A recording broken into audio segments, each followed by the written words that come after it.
32% of enterprises take hours to become aware of production problems. And that was before AI agents started running millions of concurrent sessions that no human team could ever watch in real time.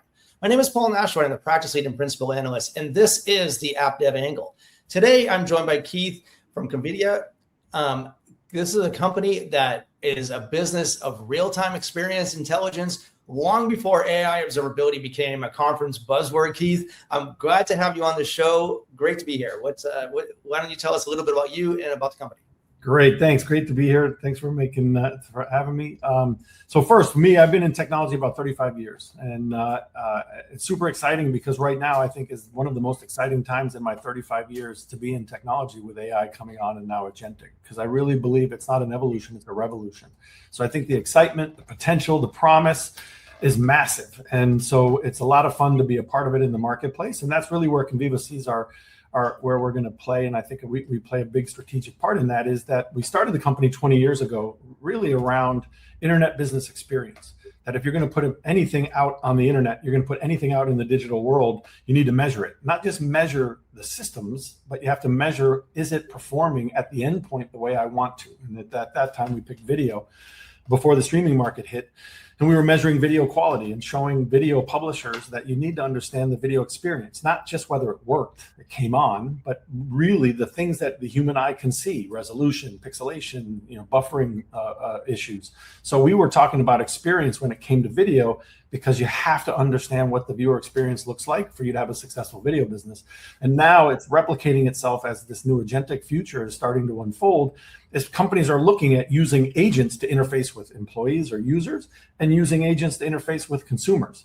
And again, it's the same fundamental premise that you can get the agent to work and it will come on and it will answer questions.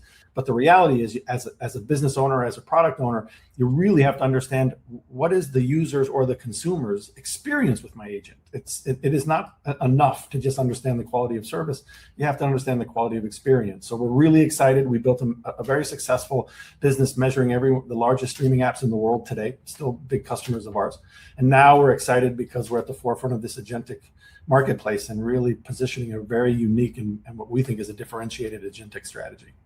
Well, Keith, there's a lot to talk about here. I mean, I'm excited to have you on. This is a really relevant conversation, but it's also, as we've been talking about in our briefings and conversations, there's a lot happening, a lot changes, and the organizations need to understand what their options are and what they can actually do. So let's set the stage here. When we look at this, because the numbers are telling a pretty clear story. And in our last year's research, we saw that 90% of organizations plan to use AI agents by the end of 2025. And 79% of organizations anticipated worldwide or world spread AI adoption within 3 years. And that is happening. It's happening real time. It's going now. But that massive wave is moving very fast. It's raising immediate operational question.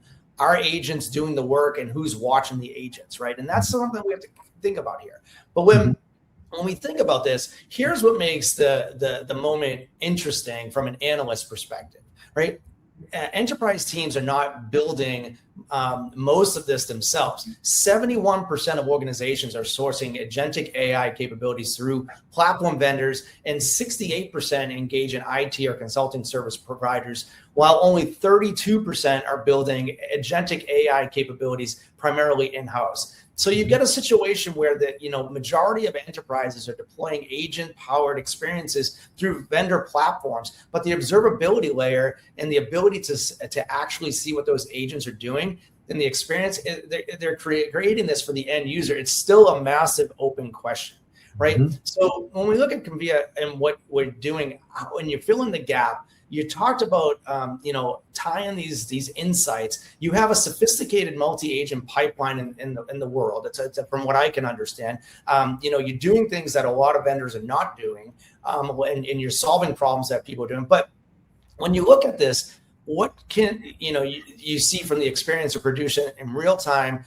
If you're not seeing it in real time, you're really flying blind. And that's not just a philosophical concern. That's a live operational risk that's already showing up in high stakes in production environments. So, Keith, question I have for you. I'd like to start with the current state, where things are happening. Real-time observability is no longer a future problem. It's happening right now. We see it at World Cup scale, right? Yeah. So what are your thoughts here?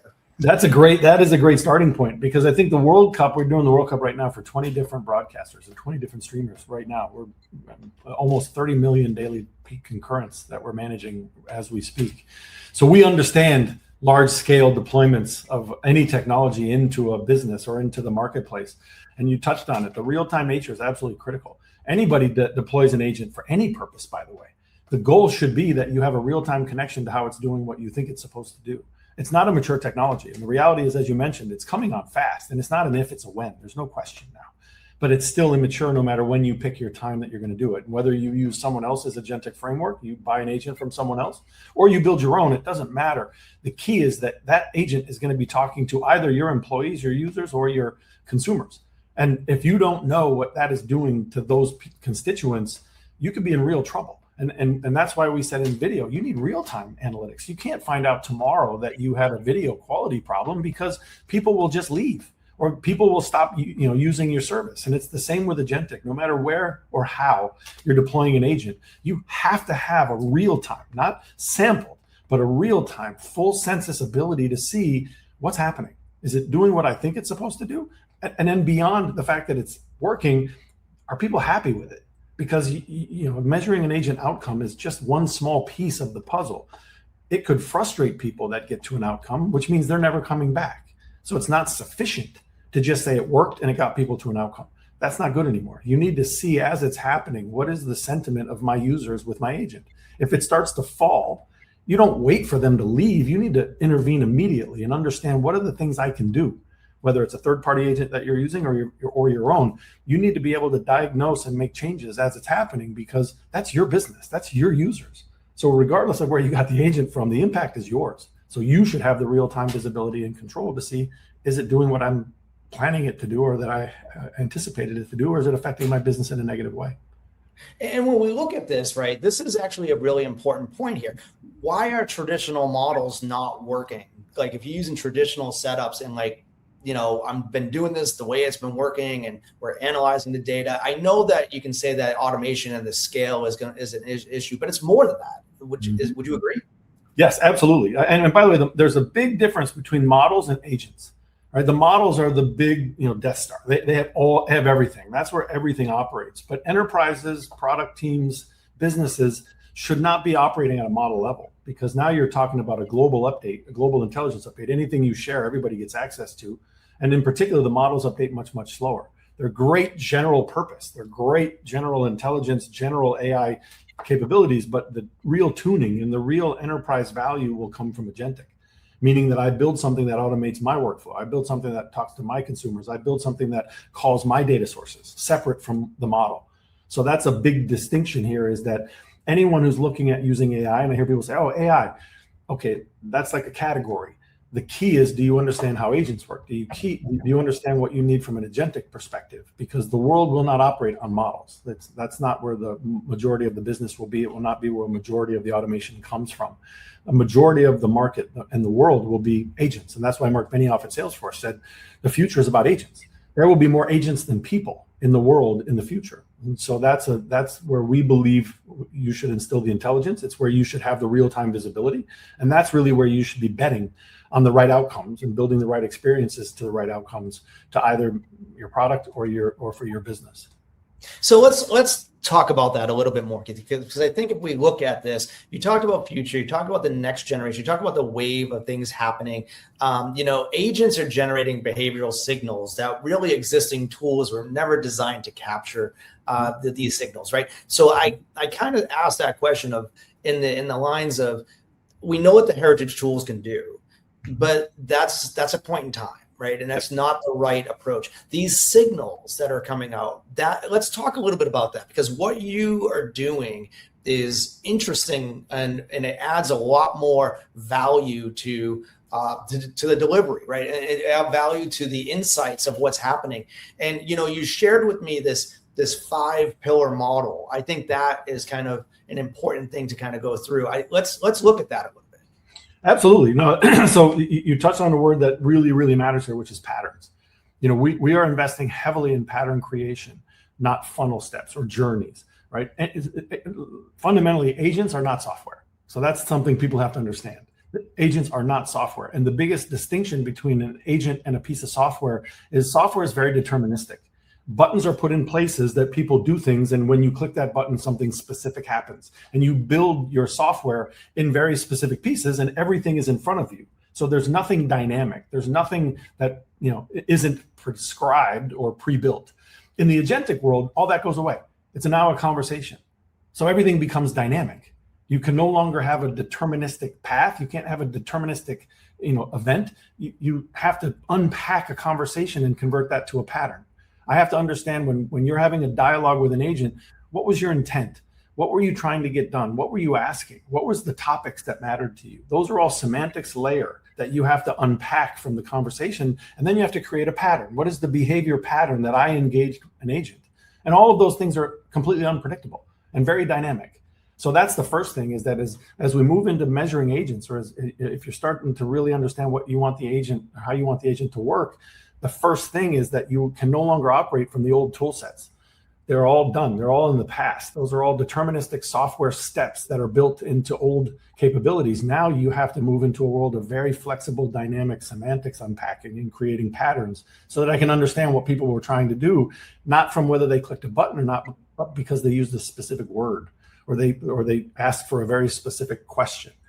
Those are the things that now matter in agentic, and that's where we really invest in those things called patterns. And that's the difference between how you should look at an agent versus looking at software. It's a completely new design, new architecture, and new fundamental technology requirement that old tool companies cannot do. And so we're excited about this ability to unpack these conversation patterns and really show you how the agent is performing. Yeah, and I think it's important to understand that across the if you look across the full agent journey, we see that 2/3 of enterprise AI leaders are already implementing a multi-agent collaboration and live or pilot workflows. So this is not theoretical or hypothetical. This is a problem that we need to have those signals, understand those signals, and then move. But like when we also talk through this, it's about active and growing now with these agents and not waiting until you have a fully baked, fully deployed solution, knowing what those signals are providing and then acting on that. I think that's more strategic and versus being tactical or not being reactive. Would you agree? Absolutely. That's what I said. I think really understanding first how agents work. It's a new paradigm completely. And then understanding, okay, now what do I need from my tool sets? Because now old tools don't work anymore. And understanding what's available and asking yourself entirely new questions that again, if you looked at old tool sets and you tried to jam an agent into the old tool sets, first of all, it wouldn't work. But second, you would be missing out on so much intelligence. And that's where we really define it as agent experience, because there are so many things. For example, one of the biggest issues hitting agentic today in AI is token consumption. Everybody knows it's a problem, and everybody's seeing the value and the benefit of this rapid, deployment of AI, the automation of processes, of workflows, and reaping benefits, by the way. So even here at Conviva, we've committed to being an AI first company. We have massive benefits in our productivity and acceleration of product development. But then all of a sudden I got the bill, and you realize, oh my gosh, in 1 year, I became $1 million customer of Anthropic, a multi-million-dollar customer of Anthropic using Claude. So now everybody's deploying agents, but the problem with that is there's tokens on the back end. And so now everyone's like, wow, I launched this thing and I think it's working, and maybe it's not optimized, but the one thing that's definitely not optimized is your token consumption.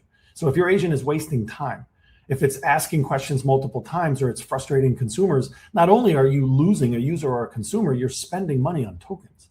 So experience is actually a way, because again, QoS means it just happened, it worked. So zero token consumption versus token consumption, that's QoS. See, experience is where you can start optimizing consumption. If I can make the experience more efficient and I can cut down the time it takes an agent to understand the intent, for example, however many back and forths it took, that you can cut that down, not only are you improving the experience, which is, by the way, an experience measurement, right? Time it took to acquire intent is an experience, not a QoS thing. You're creating a better experience while at the same time reducing token consumption. So we fundamentally believe that once you get past, did the agent work? Which is where the market is today in a very big way. We can show you that. The immediate thing you have to understand is I can start seeing things like how long it took the agent to do something specific. And can I optimize that? And can I make it better? Again, back in the old days, there was no need for that because the product was predetermined. It was pre-built. So there really is no need to say, well, can I make it shorter? Like, it's just, can I get consumers to click buttons faster. Now, if you can get your agent to respond to a consumer faster or a user faster and start to move through the intent to outcome more efficiently, you're creating a great experience in which people are going to want to come back and they're going to use your agent, but you're also reducing token consumption at the same time. Yeah, but Keith, here's where I think it's, we have to kind of double click down on. Agent experience is about to become the primary competitive surface for consumer and enterprise brands, right? It really is about the focus, but yet most companies are shipping customer facing agents with zero visibility into experience. And those agents they're actually creating. So they don't know what's happening, right? Customer support agents, sales agents, booking agents, they're all live right now, but they don't have that customer or that agent experience that you're talking about. And our data shows that 51% of organizations rely on public AI tools such as Chat, GPT, and Copilot, while 20% report enterprise-wide AI deployments on, they're built on governed frameworks. So the agent experience, it's a competitive advantage if you know what you're looking for, right? Yes, and this is where the parallels to the streaming market come into play. And you go back and you look at all of the successful streamers built TV quality experiences online. And the head of HBO, when we started our partnership, said, if you're going to build a TV business online, you better build a TV quality experience first, because people expect TV quality experience. It's the same with agentic. It will be a competitive differentiator for sure. People asked me the other day, what is Conviva's mission? And I said, our mission is to fulfill the promise of agentic to make consumers' lives easier. I would love a world in which I can just talk to my device and it would do things for me. I would walk in my home and speak to my home and it would just do things for me. If I needed to get something done online, I just tell my computer and it goes and does it for me. That's an efficient world, but that means the experience is good. That means that I'm not clicking and typing and trying to understand and asking 3 times and it's coming back with the wrong stuff and I have to reprompt it. That's not fulfilling the promise of agentic to make consumers' lives easier.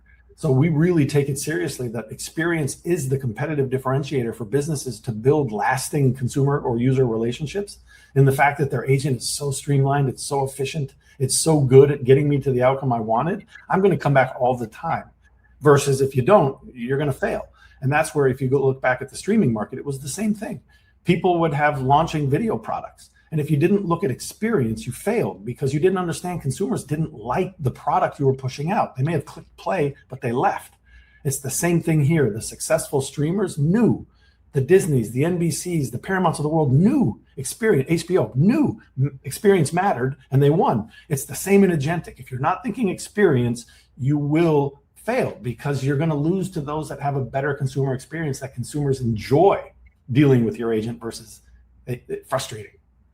Yeah, Keith, it's incredibly important that what you're talking about here, your heritage and experience on the streaming market is just absolutely applying to the agentic AI world. This is super important. The audience needs to understand that it's more than just deploying and setting up. It's one and done. It's actually about that experience. So Keith, if people want to learn more, the listeners here want to learn more about what you do and what Conviva is doing, where should they go to learn more about what we're talking about? Because this is new to a lot of people. Yes, no, it's coming on fast. And I would encourage everyone to lean in, learn as much as you possibly can, because that's why I call it a revolution, not an evolution. And those that will win in anything, whether it's your job, whether it's a company, whether it's your business, those that commit to leveraging AI and agentic faster will be the ultimate winners. So it's a learning curve no matter when you start. So start now.